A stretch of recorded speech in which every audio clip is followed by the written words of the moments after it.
was given feedback as a associate that there was a concern about my problem solving capability. In McKinsey, when you say there's a concern about problem solving, like that's the most serious thing you can imagine, besides the values thing, right? It's sort of like, basically it's like, are you smart enough? And I was like, no one's ever told me that before, right? I'm Himanshu Gupta. I'm a new dad, and now I'm obsessed with one question: is excellence born or built?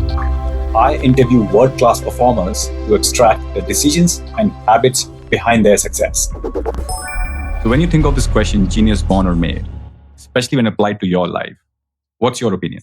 I'm very much in the made camp. I mean, I think there's obviously intrinsics and so forth, but I think there's much that is done by the individual or the environment or luck to create the individual and the person. So why? Why is that the case? And can you break it down into 3 or 4 components of your operating system that you said allowed you to become in the made category? Yeah, I don't know if I can synthesize it into 3 or 4 things, but I think there's some elements as I think about it. One, I think ambition. I think there has to be some ambition of what you want to do. Not necessarily selfish ambition, but selfless. And what is it you want to try and achieve, to make different, to shift? I think there's something around that. I think I'll come back to that later, but I think that the ambition is important. If you're not ambitious, it's difficult to, I think, make a difference or drive things. I think second is discipline. There needs to be an ability to hunker down, work things through, have a model of how you actually like to, get things done, whether it's writing, whether it's arguing, whether it's trying to convince, whether it's selling, whether it's buying, but there's discipline. I think resilience, it's probably an overused word right now, but I think it's actually quite important. So, because by definition, if you're being ambitious, you're going to take risk and you're going to fail. And the key is to just pick yourself back up and move forward. And that can be difficult, especially when you're starting out and you don't have a support base, or you don't feel people are caring about where things are and what you're doing. It can be quite tough. It's easier said than done. So I think resilience matters. And I think there has to be always something that, maybe it's related to resilience. It always makes you kind of at the end of the day go, I'm happy. There's something small. It can be very small, but something that you can kind of makes you feel happy or proud. It could be a very small thing again, but I think it's important to think about something like that, because it helps you kind of get through things. Because when you lead, and again, maybe I'm defining too much about the genius in terms of, to me, it's more about leadership, not genius. I think it's leadership. Yeah. You don't lead if you don't make mistakes and push the envelope. That would be my gut reaction. So leadership with purpose, right? And something that gets you out of bed every day. So you talked about ambition, you talked about resilience, you talked about having a purpose, and then you talked about, what was the 4th thing, Dom? Discipline. It's really discipline, and something that you can be proud of, or you can look at. It can be very small. As I said, that's sort of the 4th element. I'm sure there are a lot more components of your operating system, but if we were to go back to a 10-year-old Dominic Barton, right? Would a 10-year-old Dominic Barton have all these 4 elements? I think I had ambition. Nothing like what my ambition is now. It evolves or changes because you just don't know what you don't know. But I think there was some kernel of that was in the system. I think I would describe myself as a very shy individual, insecure, kind of believed I had some things to contribute and do. Not sure if people necessarily understood what that was. Probably more worries than, I wasn't a very confident person. But at the same time, I felt I had a discipline. I could do things. I knew I could get from A to B. I've always had a kind of a drive, if you will. I think that probably was the only thing I would recognize in the 10-year-old. That's interesting. From being a shy boy to actually advising the prime ministers and presidents and the Fortune 500 CEOs. That's an interesting transition, and we are going to talk about that. But help us understand your mindset as a 10-year-old. You talked about ambition and discipline. How would you define ambition for a 10-year-old, and how would you set goals for yourself as a 10-year-old? Yeah, I'm trying to remember. like, I don't really remember what I looked like when I was 10 years old, if you will. But I do remember, I only, I think, discovered in grade 7. I don't know how old that is. I mean, that's when there were actually marks in school. Like, I didn't know.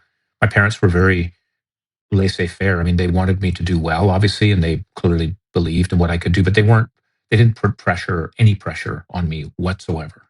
And it was only, I realized that there was actually marks. I think it was like A, B, C, D, B plus, B minus. That I was like, wow, okay, that sort of happens. And then I thought, actually, if I do homework and I can actually do better, if you will. That was kind of an insight to me in a strange way. It wasn't about the material. It was like, if you apply yourself in a disciplined way, you can get results. And that was only what I could control, right? I couldn't control anything except my marks, if you will, right? So I learned how to learn in a way, right? I became disciplined in my homework. I liked homework, actually. It's a strange thing. And so I would, I had sort of a discipline after school in terms of doing my homework, and I enjoyed it. And I would be pretty, if I didn't, this is the time before computers and so forth, right? So that a lot of it was writing and how nice your writing was. And I often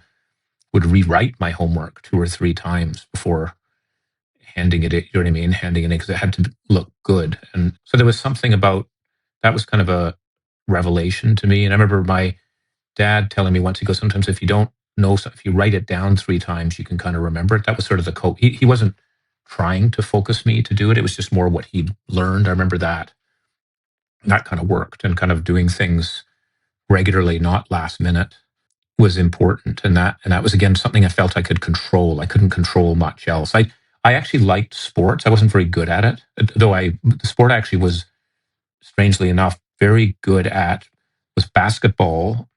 And you and I've met each other. I'm not, when I was in grade 7, I was very short.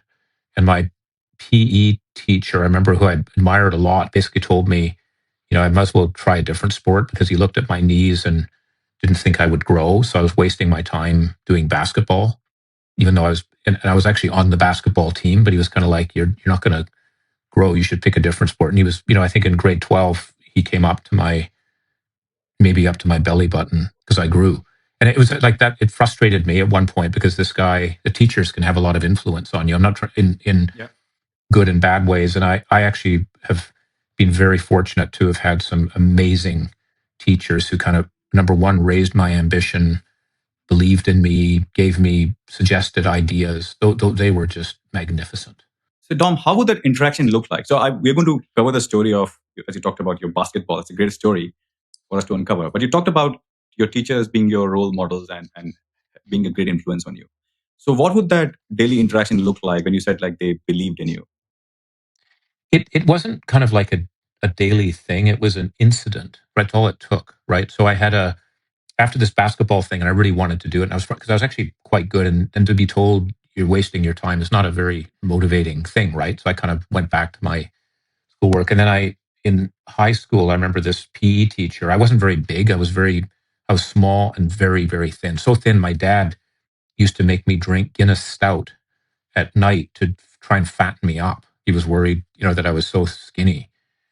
And this guy, I remember, Barry Lyons, he was the PE coach. He just sort of said, look, I think you'd be a good cross country runner. I think you've got the build and you're determined, and I'd like to put you on the cross country running team. And to be honest, I wasn't a very good runner, but I was so excited. I can't even tell you. I ran, and I competed. You know what I mean? I think I probably, the highest I came was like 30th or something like that in a high school. But that actually, to this day, my favorite activity for exercise is running.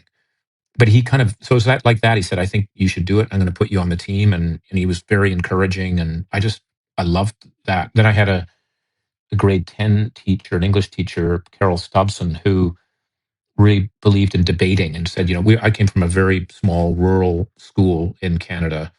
Going to Vancouver was a big deal. To go to Vancouver once a year was that was the big city. Like, that was a big deal. And she basically formed a debating team and said, we're going to, we can beat any team in Canada. Like, she had this, I was like, are you serious? Like, and he goes, yeah, and We did. We were really successful, and I didn't be the, I wasn't. I think the highest I got was fifth in Canada or whatever in debating. But it was from it. But she was the one that enabled that. Like we won a lot of tournaments. They were against a lot of private schools in Vancouver. Like she taught us. She told us we could do it. We practiced. We did the work. So she was a very, very influential teacher. She just unfortunately died a couple of weeks ago, and I want to do something to recognize her in the high school, because again, it's teachers like that that just can unlock you. And I didn't even know what I didn't know. She's the one that suggested it. So there's been a number of those. I had a math teacher, Mr. Korapatnik. I don't even know what his first name. Having influential teachers and teachers who believe in you could unlock a lot of your potential, as you said. But of course, what's your playbook for kids, in sixth grade, fifth to eighth grade, or fourth to eighth grade? Like, how do you find those teachers, and how do you get yourself visible to them?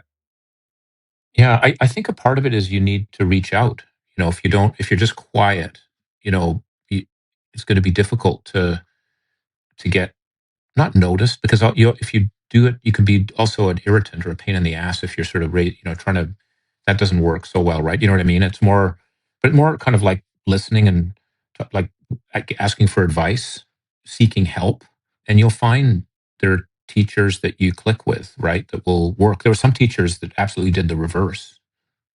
There's one teacher I tell the story. I remember, I won't mention his name, but he was a physics teacher. He's British, and he used to always. I liked physics and I liked math, but he would always sort of tell us when we were doing our work or what we were doing that we were sort of several levels below where the equivalent age would be of a British student in the UK. So no matter how well you did, it was kind of like, yeah, but this is like we do this in grade 8. And I remember he's one guy, not like this, but he went to the University of Manchester, which is a very good university, and he talked about that a lot. I remember when I came back to visit the high school, they asked me back, and he asked me what it was like to be in Oxford, and I said, it was really interesting. I won't say his name again, too. I said, you taught us that in the British schools they, knew a lot more. And he goes, I didn't actually find that was the case at all. And again, maybe Manchester is a better university than Oxford. I'm not sure, but that certainly wasn't the case. We were well prepared in our education system. So I think you might want to reconsider that vignette of what you say. That because that guy really irritated me, if you know what I mean. But that's not a helpful thing. I'm just saying. But there were many teachers who wanted to help, and I'm sure in his own way he was trying to, push us or do different things. But so I think the thing is to look. You can connect with. I'm 100% sure there's a teacher you can connect with, but it's up to you to do that. Don't make it on the teacher. And that's like mentorship, which is another big part of life in the long term. He or she who has the most mentors does well. But mentors don't typically come to you and say, "Oh, I'd like to be your mentor." You, the mentee, find your mentor. That's 90% of the cases. So you need to take the initiative, and you can learn that in school, I think. And there's I don't know how to describe it more, but it's sort of a chemistry you trust, or that. I think it's there, and I think teachers genuinely want to help. If you're asking for it, they will, and so they can unlock you in some dimensions that you might not even imagine. So basically, persisting and not being demotivated by not positive responses is the key there. In some of your interviews, I've heard that in one interview you said you have 100 plus mentors throughout your life growing up until now. And for listeners, I'm also lucky to have Dom as my mentor. So this is sort of like a tangent from your childhood story, but how do people find mentors? And what is your 2 or 3 step playbook you would suggest for young people to find mentors? Well, the first is, I think, just having a mindset that you can learn from anyone, and not. And I remember this really accelerated for me when I was at McKinsey, and I worked with a lot of clients, and they weren't necessarily, especially when I was starting out, the CEO. They were mid-management clients, and I found them incredibly helpful, because I would ask them, I'd say, if you re-looked at your career, what would you do differently? Who inspired you? How did you learn the most? You've seen me. What could I do better? What do because it was such an opportunity. And I actually learned so much from, I'd say, middle management people. Obviously there were CEOs, but a lot of that was because when I was younger, I was just listening. I was a junior person, and the CEO wasn't expecting a lot from me to say, this is what you need to do, but you watch. right? You see how, discussions, conflict is managed, how emotions are managed, how failure, success is met. But I found the middle management was great. So I always did that. When in any client, I spent time with the direct client to just learn from them. And many of them became mentors. And by the way, the thing about I found about mentorship is it's not like a Friday afternoon 1 hour session type of thing. It may be 1 hour in 6 months that's kind of random, or like I think about Himanshu, we've caught up, it's the other way around. That time in a restaurant in London, just sitting in I can't remember the name of the street, but near Piccadilly, just having a nice meal together. Talk like those are there are moments for me that I remember of different things, and those things accumulate for me at least over time. That's why I said I have 100. I can literally stack them up on my shoulders, and they for different situations I can dial them in or not. What would Sun Yen say about this particular situation? What would Ron Farmer do in this particular situation? I can just go on. There's people who probably don't even realize that they're my mentors, that are mentors, if you will. And some of the mentors are junior, or some of the mentors are peers. They're not old retired people. They're active. They may just have a certain skill that you admire or you want to learn from. So that, yeah, I have a lot of mentors, and that's something I built up. And unfortunately, some of those mentors are dead, but they're still, their voice is very much there. I can turn, like, again, I feel like I can turn the channel on and sort of, what would they say if I was in this situation? So having a tenacity to learn. And second thing, what I noted is like mentorship is a long-term game, right? You build Yeah. that mentorship over a period of time. And is there anything else that you would suggest to young people to find mentors? Yeah, I think you can find mentors from books. If there's someone you admire, you want to read about them. A mentor for me, and you may really laugh at me, is Nehru. And I've never met him, obviously. I think I probably wasn't alive. I just can't remember. But I have one of his books, Glimpses of History, that he wrote to his daughter when he was in jail. And it's a very personal book, right? It's a letter a day or whatever. I love it because it's sort of an Asian perspective of the world, a highly educated person, but with an Asian perspective and at a particular time. So I've never met him, but I count him a strange way. He may not like that, but as a mentor. So I think you can also, it's just, you look for it in different ways. People you admire, you can read what they do. Deng Xiaoping I wouldn't say he's a mentor necessarily, but I'm fascinated in my life. I've got a couple of his books, the same book, but a couple of them because I've written in all over it so much, because it's about change management and how someone drives something. So reading is quite important too. I love the individual, the interaction, the people side, but you can also get it from reading. And I think that's an important element.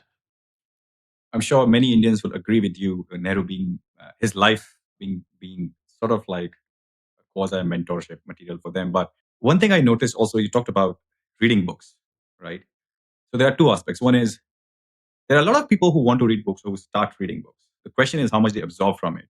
In your case, you not only absorbed, you applied it to specific aspects and problems of your life or your personal or professional. So what's your playbook of reading a book? I'm just trying to, just give me 1 second. I think I've got one of them here. I'll show you. Yeah, this is one. So I mentioned because I like reading about leaders from whatever country or wherever they're in. So this is the one on Deng Xiaoping. It's the Deng Xiaoping and the Transformation of China by Ezra Vogel.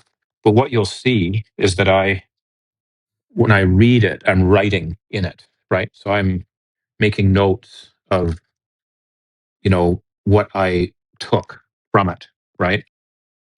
Getting it done. I was just reading this, dealing with resistance, the brain trust, personal ambition, long-term view, vision. These are just things. So I write in the books. Maybe people may not like that, whatever, but I do that for all the books that I read. And it's a way, because then it's hard to, I don't have a photographic memory. I can't remember. I wish I could remember more, but if I write it down again too, I can get themes from it. And there's some books that really matter to me. But I find I have to write in them. And it's sort of like, as I'm reading them, I'm taking notes. and I just literally write in the notes the blank pages in the back. So that's something that I try and do. I love books. Like I'm in this office, which isn't quite, but if you saw it's just completely full of books. By the way, half the books I haven't read, but I like the idea, the ideas. I think there's a Japanese phrase for that, for people that buy books that they don't always read. But I do read, and like, for example, over this holiday break, I'll read 2 books. I have to. That's a very unique way of extracting wisdom from books, like writing notes at the back. But when did you first realize that you like reading books, and how did that come about? I think it came about when I was growing up, because there wasn't, we weren't a very wealthy background, right? It was quite the basics, right? There wasn't a lot of stuff that we would do. So reading was a lot of the entertainment, right? And my parents, particularly my dad, was a really avid, and to this day he is. He's 95, and he is, he's always reading, and he's sending me stuff that I just can't even. I just find it amazing. Just on De Gaulle. He's reading a biography on De Gaulle, like, and he's the New York Review of Books was also, books were always around. There was a culture of reading, which I was very lucky to have, I think, there. And so that was part of it. And then I don't know, I find reading, it's like learning. Like I can't wait actually to read. It's just the problem I have, there's just so much to read that you get paralyzed. But so I enjoy it, and I learn, and I probably should read more fiction. I tend to read books that I feel I can learn from, because I'm busy and I don't want to, but I think you can get a lot obviously from fiction as well. And I've written some books, which I usually with others, but I like that because it's a very good discipline of being able to put, again, ideas together to make an argument to move it forward. And I probably would have started that even earlier. I got sort of the sense, if I have to wait, there's no reason for that. So clearly, your dad was a big influence for your love of books. What's your advice for parents of kids, other kids, to get them into habit of reading books? What would be your 2 or 3 step playbook for them, especially in the age of social media? Really important. I hope I'm not sounding like an old dinosaur with all the social media, because I think social media it's important. It's part of life, and it's part of the way the world is. But there's something, again, about the discipline of having to read, understand an argument, understand a flow, how the arc of the story and all of that. And I would just make it's got to become a habit, if you will. And one of the people I learned the most from is a little later on in life is a guy, Peter Nolan, who's a professor at Jesus College in Cambridge. And I was at McKinsey. I was late for a breakfast with him. It was 7:30 in the morning. It was in Jermyn Street in London. I came running in at like 7:40, and he was waiting in the lobby area, and he was reading a book. And this guy's a deep expert on China, right? He's a deep expert, but he's reading a book about the French Revolution. And I noticed it, and he was so engrossed in his book that literally I had to shake him to say, Peter, hey, I'm sorry, I'm late. And then I was saying, like, what are you doing? I started you're reading, it's like you're almost eating this book. Like, he was so into it, and it was curled over like a book, like he was grabbing it, like it was a soft cover. And he looked at me, he said, Dom, he said, we eat 3 times a day. I read 3 times a day. I was going, wow, that's interesting. I haven't got to that level, but that's his discipline, if you know what I mean, of reading. So I think being able to, like, reading a story, read your kids' stories at night, read a book. Not just a story book, or, Cinderella or Robin Hood or whatever. Read a book, read a Roald Dahl book, a chapter book, and get in. I loved the Hardy Boys. That was my biggest. I just loved it. And I would collect them and read them, and I couldn't put them down. I mean, I just, so get people excited about a book that's going to grab them, so it doesn't become a chore. They're actually interested, and just try and read a chapter a day. That's all. Read a chapter, but to get into the habit, it's a good thing. One thing I try and do, I'm not very good today. I read the New York Review of Books because it's the most efficient way of being broad, but also I don't have time to read that many books as much as I'd like to. But the New York Review of Books, you get a synthesis of a bunch of books on a topic in an article that can be read in 15 to 20 minutes. And then if you want to go deeper, you can. But by reading that, I'll learn about art. I'll learn about, biology, astronomy, manufacturing. It's just a wide range. It isn't about economics. You're in a sense forced. It's art. You're forced to read something you would, but it's in a way that's digestible by really good writers. And you read. And again, I don't want to be carried away because it'll probably offend some of the. There's some people that know how to write extremely well, like the Spectator in the UK, which is a bit of a more right wing, but the writing in that magazine is pretty edge. It's special, if you know what I mean. The Economist can be that way too, but I actually the Spectator has got a bit of a edge of wit. They have to fit it on one page, if you will, right? And it's pretty edgy. And I find that I read it and I enjoy the reading of it. Or, the other thing is getting carried away. I'm now keeping a list in one of my diaries of new words I'm learning. Oh, wow.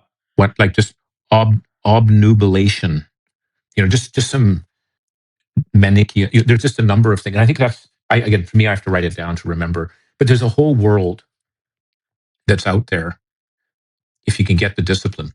So what does your learning method look like, Dom? Like, I mean, you talked about, of course, having parents read books, diverse books, and not necessarily like, could be nonfiction, fiction. Ultimately, it comes down to learning, right? What's your method to learn about any new thing? What I try and do, I'm pretty structured. I have to have like a structure. So one area, I remember when I was 16 or 17, I was actually quite interested in philosophy. You might think, again, I'm a whack job, like what kid, teenager, but there was something that interested me mainly because my dad had a bunch of these books on John Stuart Mill, Rousseau, just these.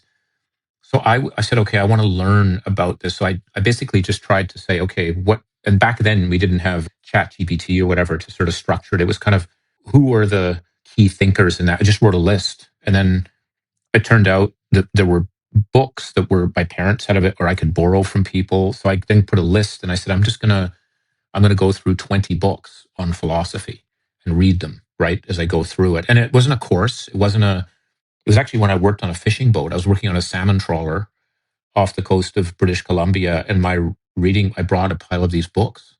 And I remember the captain of the boat was a really good guy but didn't like education. He used to get irritated with me, and he loved guns, and he'd do shooting practice right beside me when I was reading these books to try and distract me. But I remember I structured up, okay, it was my own view. I had no one teach. I'm just if I read these books, I'll learn something about it. And I did.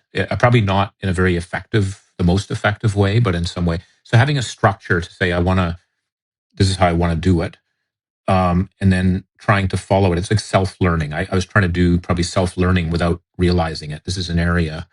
The part I wished I'd learn more was on computer science, right? Something you do in your sleep, like the technology side. That was I just was useless at electronics and stuff. But I'd love to have done that. Maybe there's a way I could have. I'm still, as you and I've talked about, I'm very interested, obviously, in AI. That's one of the reasons I got involved in Radical Fit, was actually to learn, to keep abreast of what's going on. But I think that's one where I need a lot of help. That one I'm not good enough, I feel, to be able to learn it. But then you can find people who can help you learn it. But I think learning to learn is really important. And that's, again, back to the discipline, the reading, the structuring, and then talking to people. Probably the biggest learning, and I would have pushed that earlier in my childhood, was that I grew up with the sort of notion that you had to learn it yourself, and it was important you do it. And if you ask too many questions, that's it's not good, or whatever. I don't know what it was. It was something not quite right. You do it solo, or you try and drive it. And in business, what I found is that's actually completely the opposite way. If you have a problem, ask for help. Raise your hand. Have you seen this type of an issue before? And the acceleration of the learning went up. So how did you make that transition, especially from a mindset standpoint, which is learning yourself versus asking for help? That really was done from my experience at McKinsey, when I had to learn about an industry extremely quickly, right? I had to learn about oil and gas to the level where you're advising clients. And no, they're not going to expect me to know how a refinery works in detail, but you have to know a lot quickly. So there's no way you could do that without getting help and asking for help. And then it's talking to customers, it's talking to suppliers. The whole thing was questions. I remember one of the first things I learned as a methodology was how to write an interview note. That may sound like a ridiculous thing to do, but and I'm not just saying it, McKinsey, other people I'm sure do this as well too. We had a very, very structured way of writing an interview note, and you learned how to, because it was full of gems, if you will. But if you didn't write that note properly, but it was out, you're out there trying to. So I wished I'd pulled that forward, if you will, to when I was younger, because there's no reason not to do that. But I didn't know what I didn't know. One thing, of course, you've talked about multiple times in the interview is this aspect of discipline. So walk us through your memory. Like, how did that come about in your life? It was a way of, if I could say, control. I would just feel good. I said, after school, I'd have a snack, and then I would get right into my homework, right? And I would sort of structure, like, what do I need to get done tonight? I need to read this, write this, do that. But I sort of structured it. I would work till it would get done, right? I had a schedule. You know what I mean? I learned to do that, and it was kind of like my reward was dinner. If you know what I mean, like I've got to get this done, I'll have dinner, and I'll get this done, I'll have a snack, or I'll do, like, it was sort of, or I'll watch a TV show at the time. Do you know what I mean? It was sort of and I was lucky enough to have my own room, so I had a desk, I could put my stuff. It was quiet. That was, I think I was fortunate, if you will, to have that. But it was kind of, and I liked quiet time, if you will. But it just became a discipline, probably from that, grade 7 period. I just got in those habits. And even in university, I learned this from math, because I loved math, but I knew myself in math, if I didn't practice what I learned the day I did it, it would decay quickly. So I had a methodology on math of how to remember it. And that worked in university. And I was just, again, very disciplined about this study approach or learning approach. I like the concept of the short-term rewards, setting up short-term rewards for Yeah. yourself.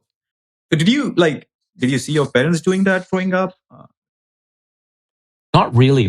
There wasn't a lot. My parents were very encouraging of me to step, but it was kind of like they were very much do what you wanted. They weren't pressuring me to do stuff. It was they were, they're more what I would say on values, right, about life and what's important, and actually health and so forth. They without me knowing it, they were more doing that, if you will. But I did, as I said, was very fortunate that there were always books around. My dad was always reading. My mom was reading. There were always books, newspaper. There was lots of material around, right? That was there. Lots of discussions at the dinner table on geography of the world, where things were, you know what I mean, that were that were there. Again, there was zero like punishment or pressure in terms of marks or stuff like that. It was not. It was kind of like up to you. That's an interesting story, like dinner time conversations around various subjects in life. A lot of kids are ambitious. Very few of them are able to convert that ambition into. You clearly were able to. And it seems like your discipline was a key factor there. What's your view? Now you're a father yourself, right? How do you try and instill discipline in your kid?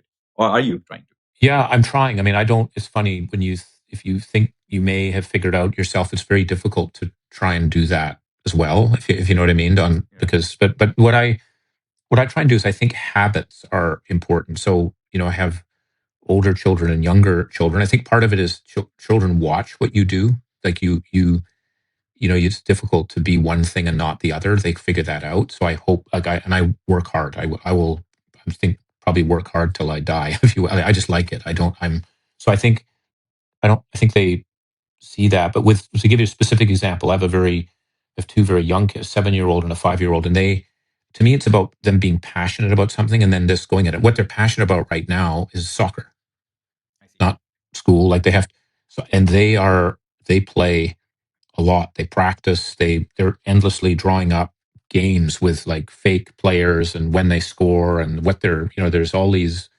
and it's, I'd love it if they became professional footballers. I think that's a very low probability but it doesn't matter, because they're learning a discipline. They're going all in on something that they love.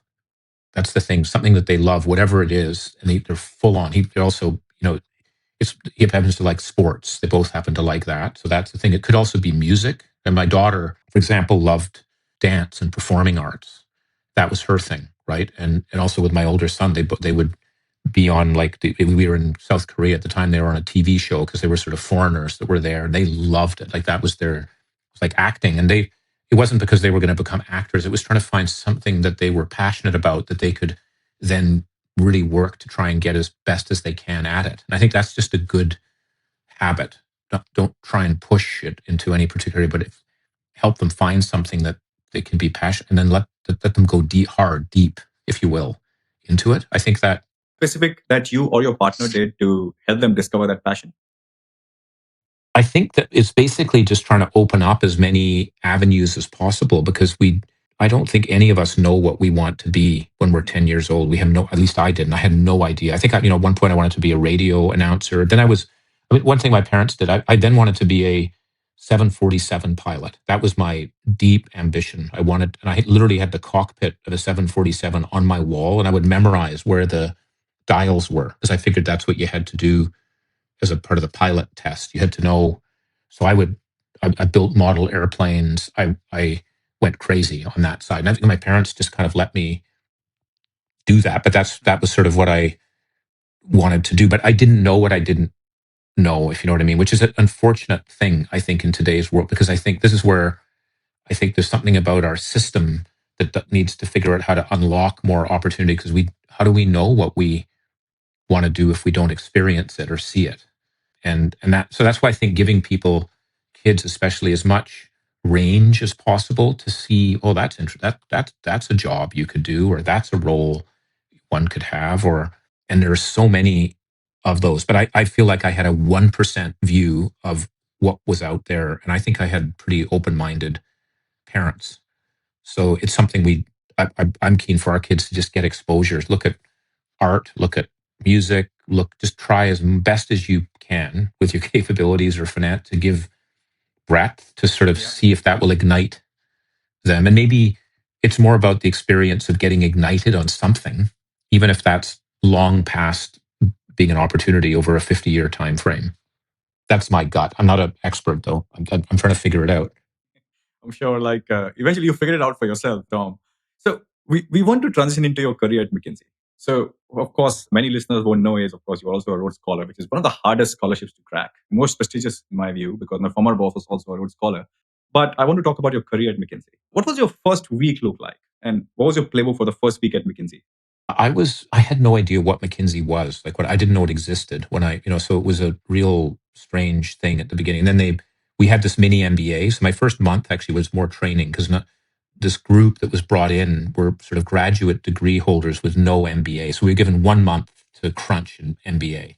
And it was taught by, there's like 15 professors from Harvard, Yale, Stanford, you know what I mean? And McKinsey partners that would, you'd learn about corporate finance, M&A, supply chain operation, whatever. And it was intense. And then we were out there, and I actually didn't get staffed on a study for a long time. I think people were nervous. Like, who is this guy? Does he really have the background? So I was doing a lot of research work. My first project, remember, it was with actually, we don't normally talk about clients, but I can. It's a lot, was Greyhound bus lines. Not my image of what would be a McKinsey. I'm working on, brain surgery. This was like how to get a bus line to be profitable.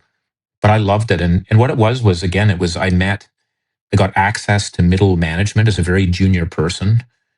And they helped me. Like they helped me learn how organizations worked and what happened. So my sort of first week was, I had work to do. Like I had analysis I had to get done. But what I loved about McKinsey was McKinsey's very much focused on your output, not your input. There's no time clock. It's kind of like, this is your job, get it done, do whatever. So I would do my work, but I would spend a lot of time talking to people in the organization, learning about the history, learning about the roles people played. So I found it like I was just drinking from a fire hydrant. And then I learned I'd be taught, you don't write very well. You need to learn how to write better. So McKinsey's a very strong feedback process, both on the day-to-day, every 6 months, every year, and it's very blunt. It's not brutal, but it's negative, right? It's about, like, and there was one on communication. You probably may still think after this I need help on that, but they would literally tape record you, video you, and then have you look at yourself doing a presentation with 4 other colleagues and just rip it to pieces and go, look, what was your governing thought? You were very unclear. Look how you reacted to the. So it was like intense feedback, but I liked it because I didn't really care. It didn't bother me. I didn't, I'm just like, good, let's get that. And then meeting with clients. So it was full on. And the challenge, and I still had it all the way to the end of McKinsey, was you're never done. You can always do another piece of analysis. You can always talk to one more person. It's never. And so how do you discipline yourself in that to get what's needed? As an aside, one of my takeaway from your story is this conversations with middle management. And typically when young ambitious people think about building relationships, and I won't put it as networking, they think about building relationships with top leaders and CEOs. Yeah. So help us unpack why middle management versus top CEOs.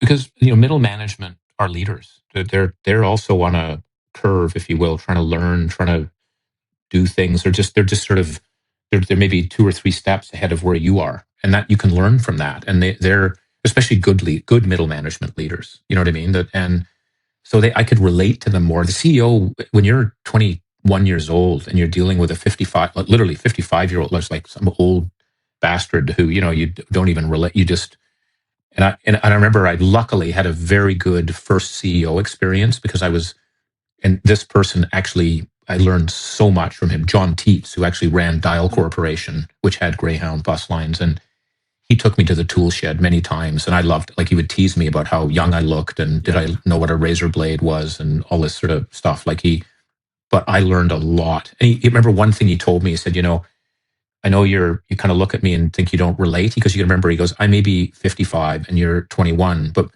inside we're the same. I just look older. I have white hair, but our brains can relate, and you need to figure out how to relate to that. And he would, but again, the middle management, they were closer. They had a little more time. They were more open about what they were struggling with or dealing with. And not a lot of people would talk to them. And my view is, you can learn from everyone. So just ask for help or ideas. You don't have to listen to it, whatever, but I think the other part we haven't that was very important in the McKinsey period was failure. Like, because you mentioned I had, like, I had setbacks before, but in education, I had a pretty good track record going through in university, and then, being in Oxford. And McKinsey was one where it was all of a sudden it was like, wow, I felt like that didn't work. And it was public. And again, I don't want to give a sense of harshness about it, but it was confronting, because it's like, well, maybe this career isn't set out for you to be able to do this. But those experiences, which I did not enjoy, were incredible growth periods. Like, every time, therefore, I took risk, I learned, my learning curve went from that to this, even though I knew it would be a pain in the ass. It would be disruptive. But, that changing jobs, changing locations, jumping into new pools, you learn. And of course, you talked about setback. Not all of us are very comfortable with setbacks. Go back to your time when you had the first setback, especially in talking about McKinsey, and you had those doubts about whether it's the right career for me. What was your playbook? What was that day look like for you, and what did you do then?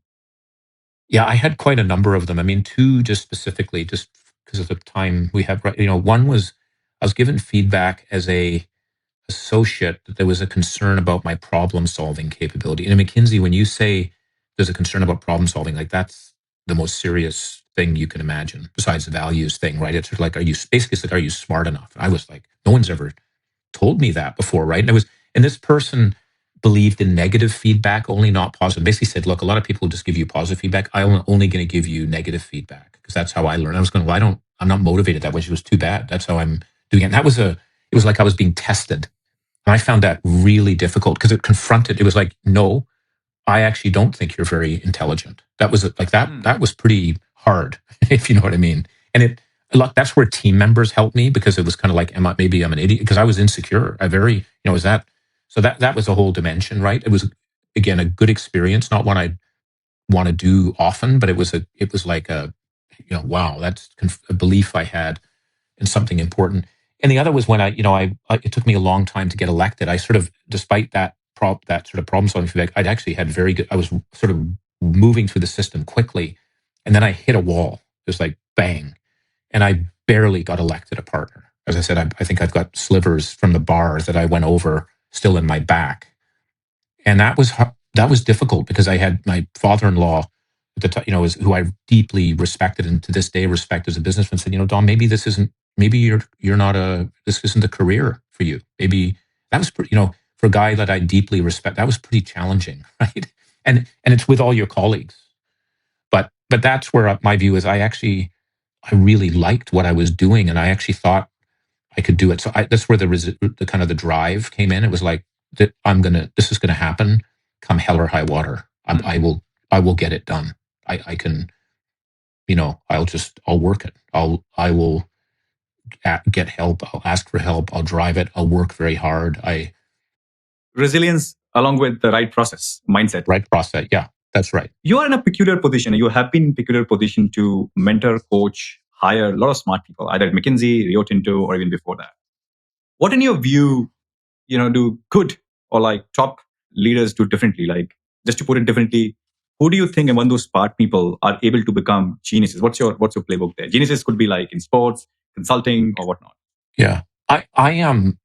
I have to say, I focus more, like, to me, there's a minimum bar on the talent, if you will. Like, what can this person figure out stuff? I think that's a key. But then to me, it's their mindset and their approach to other people, learning the teamwork, the kind of the self-awareness, because there's many very, very bright people I rejected from joining because they just wouldn't fit.